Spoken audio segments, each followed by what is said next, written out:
everybody? Welcome to my channel. It's about me, it's about my old truck, it's about working on my truck and kind of doing everything yourself that you can, and the adventure of having an old truck. So today we're going to talk about oil.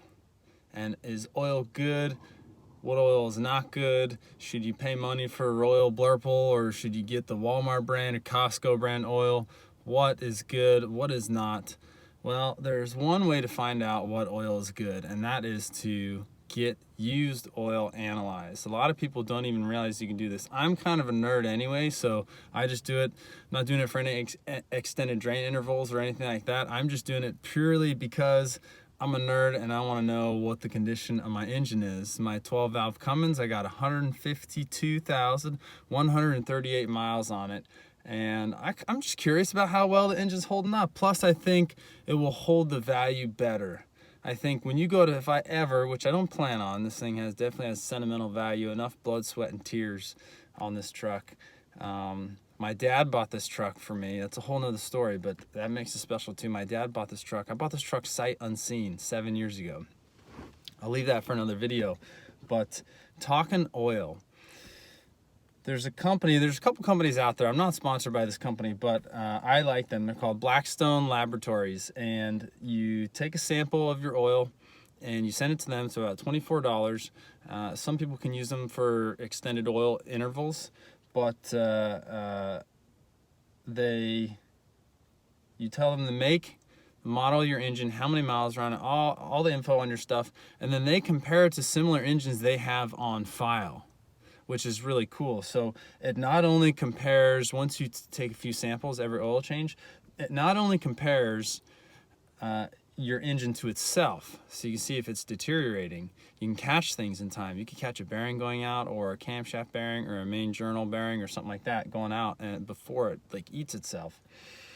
You can also see the averages for the similar engine with similar miles, and see how your engine compares to similar stuff. So I've only had a couple reports, but a couple things already that this analysis has done for me, aside from just make me giggle a little bit when I get it, that I have some scientific thing on my truck, is that the factory service interval is 6,000 miles for normal use for the diesel. So out of curiosity, I use Shell Rotella T4, which is not even a full synthetic, it's a synthetic blend. And this is why I get into what kind of oil is good, and if you're buying the good oil, is it really that much better? Because it all comes down to lubricity, right? Like, how much lubricity does the oil still have? How much lubrication can it provide? And I could have taken it further, but even with Shell Rotella T4, which is like I said, a synthetic blend, it's not even full synthetic. I was able to extend my oil intervals out to 8,000 miles. So an extra 2,000 miles, which for me, I daily drive it. I don't put that many heavy miles on it. It doesn't make that big of a difference, but right, that's money, right? So that's, in 6,000 miles, that's a whole extra oil change you're doing. So that's money in your pocket. But I'll turn the camera around and I'll show you guys what the report looks like. So here's what Blackstone sends you. So the kits that they have are really nice. They're super, super clean. The way you send it back, it's all ready to go, pre-packaged, pre-labeled. All you do is drain a little bit of oil and send it off to them. So here's the oil report, right? Here's my engine, Cummins 6BT 5.9 liter, 1996. There's a vehicle grade, and on this one I went over 8,487 miles on this oil change. That's almost 2,500 miles over what the factory recommends, right? And here's what's so cool. On top of all these numbers we'll get to, but here's the comments, and I'm just gonna read it to you like it reads to me. Patrick: I took a cold sample. I didn't warm the engine up. No worries on the cold sample. We didn't find any fuel as a result. This second report for your RAM is another great installment to the file. Silicon has yet to improve, but we've got no reason to suspect dirt as the source. Metals are steady as can be, even after you extended the oil change interval to 8,487 miles. If you're using a silicon-based instrument during sampling, then perhaps that is where the silicon is coming from. The viscosity is right where it should be, and soot wasn't bad at all. This interval will be a great fit if you want to stick with it. Like, how cool is that? They literally tell you, hey, there's silicone, but it could be from a gasket. It could be from, I'm not using a silicone tool, but maybe I didn't clean the drain plug well enough when I did it. I'm not sure. Or I think I need a new K&N filter. I think I'm getting a little bit of very, very fine silicone particles through the air filter. So I need a new air filter. But this is so cool because here, so this is my last truck, right? And this is like parts per million, which it doesn't mean, but here's what you can do. You compare it to the unit averages, right? All your averages, and you can compare it. So this is the newest one is on the right. So this one I just did, right? And here's the averages, and here's my last one. So I can look at each thing and I can say, look, actually the silicon was 41 and it's gone down. And it's right about, you know, a little below what the averages are. And you can see here's a universal, or that's the average, right? So on the right here is universal averages. So you can go over and say like, dude, man, universal average of silicon is 7. So there's some kind of silicon coming in, but it's not wear, so it's not a big deal, right? You can look at all these different metals, and this all these metals, and the thing is, like, they'll tell you what it means. If you have a main journal bearing or a camshaft bearing or something seized, like, they will tell you what that most likely indicates, right?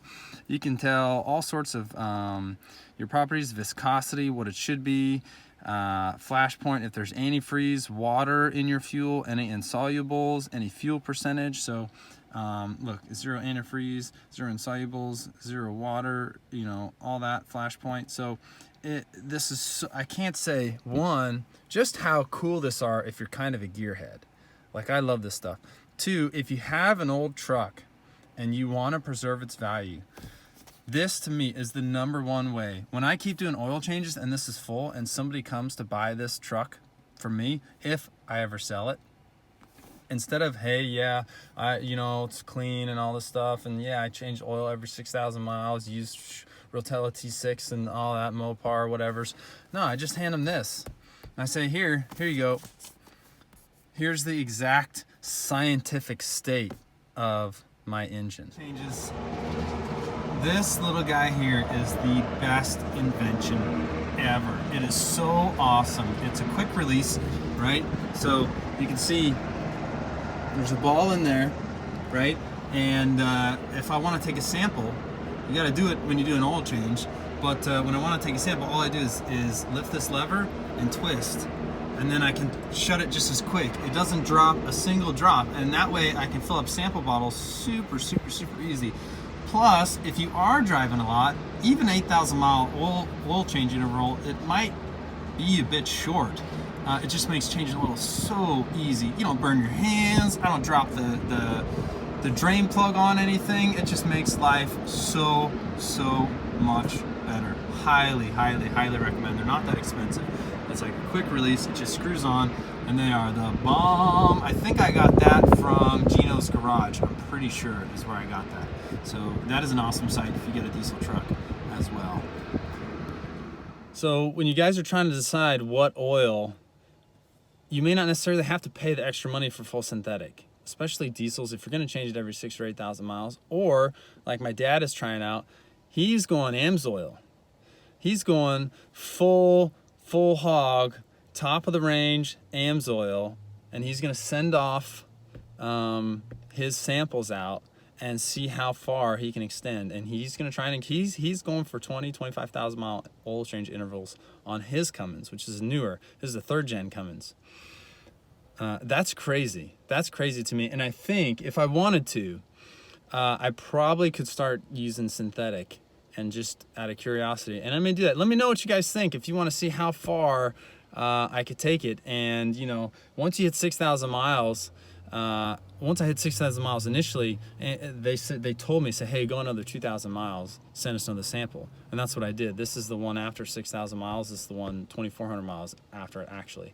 So I can mark on there. So you guys let me know, like, comment, subscribe, let me know. Do you want to see how far we could take out this sample and see what they say every few thousand miles? It's going to be a long-term thing, so I'm not driving that much, daily driving, but maybe I'll think about doing that. I got an oil change coming up at 8,000 is what I'm using now.